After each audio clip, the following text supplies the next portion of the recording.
Hey, what's up guys? Welcome back to the channel, and today we have episode 2 of my How to Snipe series, and today's question is, how does the auction house work? But before we get into that, I do want to remind everybody that the MM21 sneak peeks, first looks, whatever you want to call them, are coming out tomorrow, and I'm going to be having a video on all of that stuff, and I'm actually considering making a video where I record myself reacting to it for the very first time. So if that is something you would want to see, let me know down in the comments, or maybe if it's not something you want to see, let me know down in the comments. There also is the Madden Futures Field Pass, brand new, coming out tomorrow at 4 p.m. Eastern time in the game, and I'll have a video on that when that comes out. And then if there are sneak peeks to that tonight, I will also have a video on that.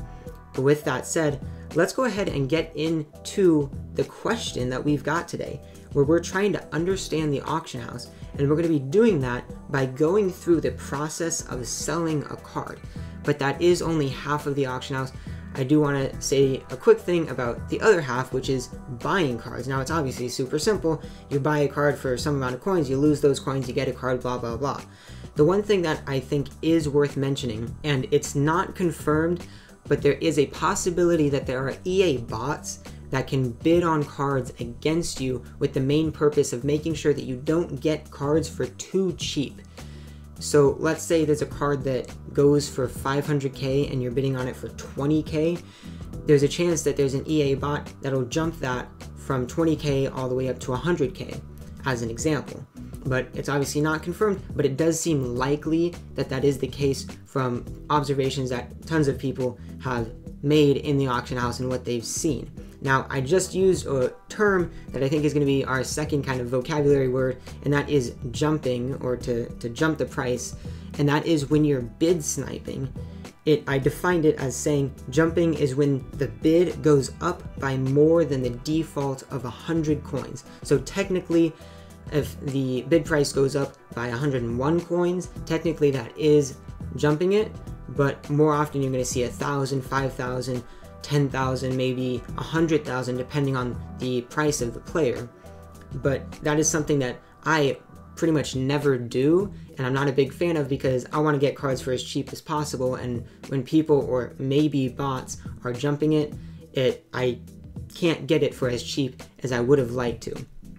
But with that said, we are going to jump into the process of selling cards, and the first thing I want to talk about are price floors and price ceilings, and for that we're going to hop on over to Root Tools.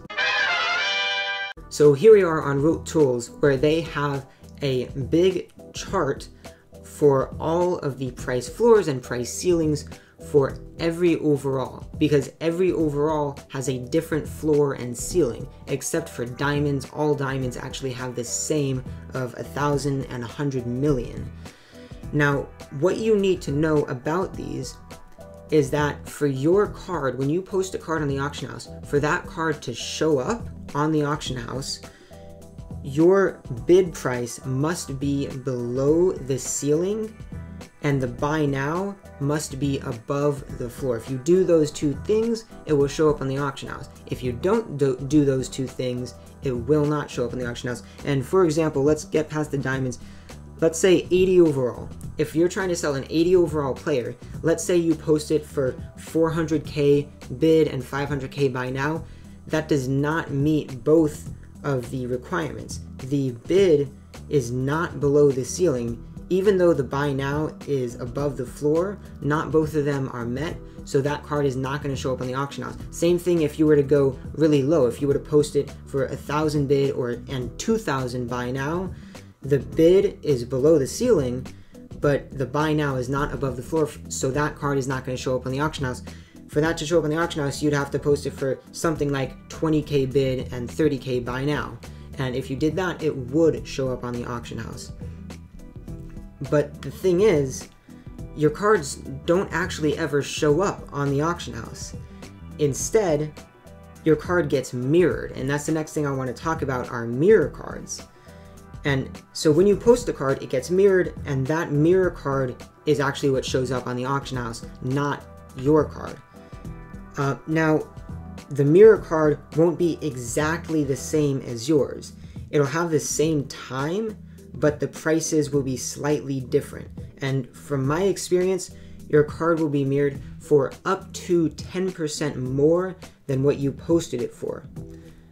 But there still isn't even a high likelihood that you will see that mirror card on your auction house, because there are multiple auction houses. Now, I'm not 1000% sure, but I'm pretty sure that there are 4 auction houses.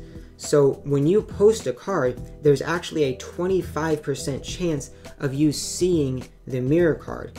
And I actually want to test this out right now, so we're going to hop back over to the game and see if we can see one of our own mirror cards. So here we are back in the game. What I'm going to do is go into the auction house, go to post auction, and I have got, I believe there's 5 of them. So there's 5 right here. Eric Dickerson, 96 overall. So what I'm going to do is I'm going to come over here and I'm going to search for him. I'm going to say 96 overall. If I can type properly, Eric D, and there he is right there. So we are going to filter, let's just say 80,000 coins, and then we're just going to see what's at the 4-hour mark. So there's obviously a bunch of stuff here, and if we go to the 4-hour mark, there's one that just dropped for 49,000 coins. There's actually one for 27, which may or may not be a snipe. I'm not going to worry about that right now. But what I'm going to do is I'm going to go and I'm going to post mine all for the same price, and we'll see if one of the mirrors shows up on my auction house. And the way that I'll know is that it'll have the exact same time.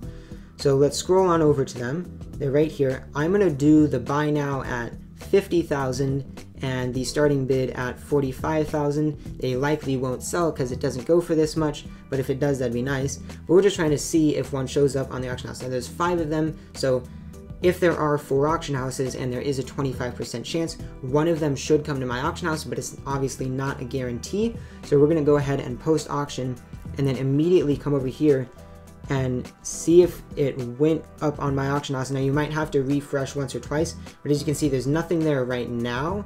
So let's refresh one more time, and look at that. So I think there's 3 of them. So it looks like there's 3 of them that actually went up. So if we go to my auctions, you can see all of them right here, and you can see the time remaining is 3 hours, 59 minutes, and they're at what, 30, 35, 34, 33, 32, 31, and that's exactly the time left on these 3 right here. So that was actually pretty lucky. 3 out of 5 came to the same auction house, but you can see the prices are all different. So I posted all of mine for 45K bid, 50K buy now, and there's 3 of them here and they all went up for different prices. The bid prices are what, they're 42, 43, 44, and then the buy nows, they all actually went up by a little bit. So 10% would have been up to 55K. There's one that went up to 55,999, so a little bit more than 10%. But that's just an example of how the mirror card works. But with that said, there's one more thing, and that is that if your mirror card sells, it's not actually a guarantee that your card will sell. So I post these right here. If those get bought, it's not actually a guarantee that the ones right here in my auctions get bought, and I'll make coins off of them.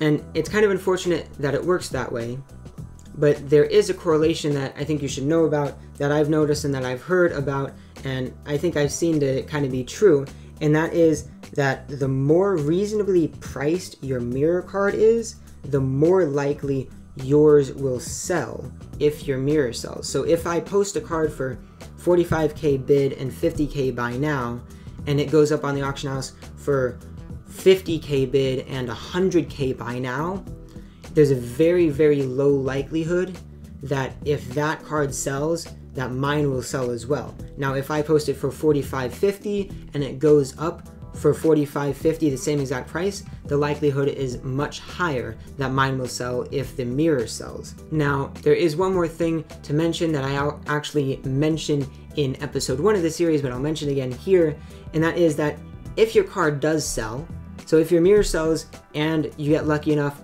to have your card sell as well, you don't actually get all of those coins because of the auction house tax. Now, at the baseline, that auction house tax is 10%, but it can go down if you have the auction house tax reducer, which I do. As you can see, if you go to post auction, it says it at the top there. Mine is 8% because I have that reducer, but the baseline is 10%. So if one of these sells for 50,000 coins, I don't actually make 50,000.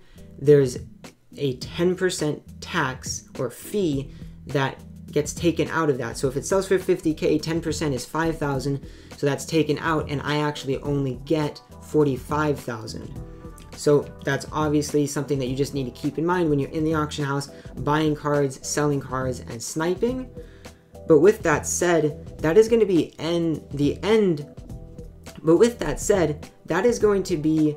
the end of our answer to the question, how does the auction house work? We went through but with that said, that is going to be our entire answer, really, to the question of this episode, how does the auction house work? We briefly mentioned at the beginning the possibility of there being EA bots that can bid on cards against you, and then we went right over to the process of selling a card, talking about price floors and price ceilings and what you would need to post your card for, and then obviously talking in depth about mirror cards and how those work, and then about the different auction houses. So make sure you are staying tuned with post notifications on so you see when I put up videos, possibly tonight with sneak peeks for Madden Futures, but then 100% for sure tomorrow on the MM21 first looks and the first looks at Madden Futures when it does come into the game. But that's going to be it for episode 2 of How to Snipe. Thank you so much for watching. Stay safe as always, and I'll see you next time.